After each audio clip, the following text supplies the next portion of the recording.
Can freezing temperatures damage my air conditioner? Yes, freezing temperatures can damage your air conditioner by causing metal parts to contract, ice to form, and important components to wear out or crack.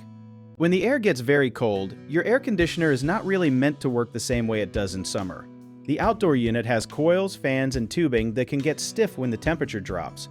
If water is sitting inside the unit, it can freeze and turn into ice, and ice expands as it forms, which can stress parts and even make small cracks over time.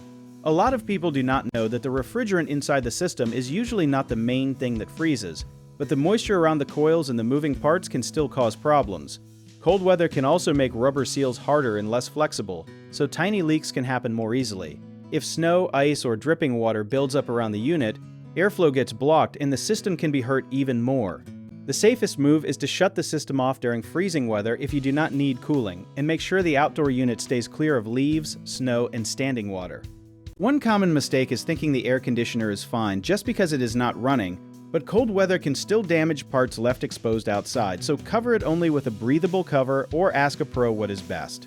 Another mistake is running cooling when the outdoor air is too cold, because that can make the system struggle and create icing, so check the manufacturer instructions before turning it on.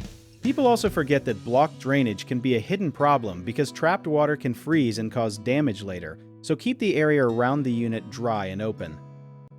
If you need help with a project, search for trusted, affordable local contractors at www.bighomeprojects.com. Another option is to download our app, JawBit Tier, where homeowners and property owners can list jobs and have home service experts and contractors reach out and message you back and offer their estimates.